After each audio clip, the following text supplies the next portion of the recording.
Father Ben tried to stop scratching his head. No one here knew him well enough, but to him it was a dead giveaway. Why was he nervous about his interview with the bishop? It was just a formality, right? Scratching your head was just not a good idea for anyone who wore black all the time anyway. And why did he need an escort? He knew the way from his student days in the Latin school. Why add an extra layer of work for the staff? Father John Hanson poked his head into the waiting room.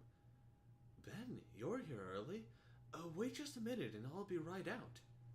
A few seconds later, he came out and handed a leather folder to the receptionist. The bishop revised the schedule. He's running a bit late. Can you please let his meeting know they'll be pushed back 45 minutes? She nodded and he continued. I know you just heard His Excellency is running late today. How about you and I walk around the Latin school while we are talking? I called Principal Jordan and he said it would be fine. I'd love to see the changes I've been hearing about. The two priests left the Chancery building and crossed the street. The cathedral loomed tall on their right. How had the poor German settlers managed to create something so beautiful? And now that he was thinking about it, why model it after two French churches, Notre Dame and St. Denis, rather than a German cathedral? He'd have to ask John if he ever stopped to take a breath. So glad to get out of that building. It is stifling. They must have chosen the lowest bidder for the last 10 painting contracts. My windows have so many layers of paint keeping them closed, you'd have to break the pane of glass to let in a breath of air. You would not believe the shakeup going on at the Latin school. Principal Stewart let go after 20 years, although from the things we got away with, maybe it was about time. Several of the senior teachers left as well. Some say it was not voluntary. It was because they were not Catholic. There was some talk about a letter to the bishop. Ben let the flow of words just wash over him. John was a great guy, but he did love finding intrigue and would make up a conspiracy if necessary. The parking lot was completely full at this time of the morning. They dodged cars and made their way up the steps. A short man, dressed in an immaculate suit, was waiting just outside the door. I'm Principal Jordan. It's a pleasure to have an alum come back and see all the changes we're making.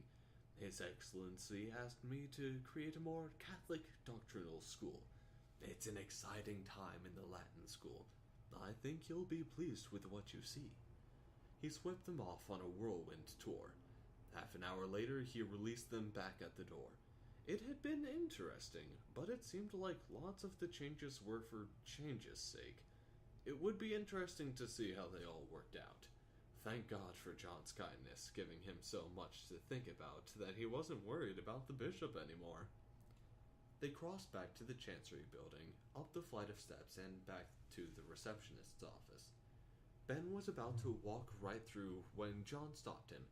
You need to sign in. But I already signed in this morning. I know, but it's policy to track when visitors arrive and how long they stay.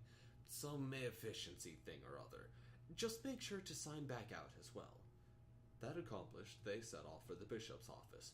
Passing through the office section, Ben noticed that all visitors had escorts, not just the new priests.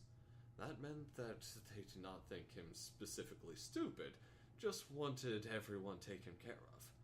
When they reached the bishop's waiting room, the secretary nodded to them. He's expecting you. Go right in. The bishop, in a simple black suit, rose to greet them. Now, Father Ben, I hope you've been praying for me as I pray for you. Come on in and have a seat. I want to know your first 6 months have gone, and this was going to be better than he'd worried. For all his formality, the bishop was a kind man.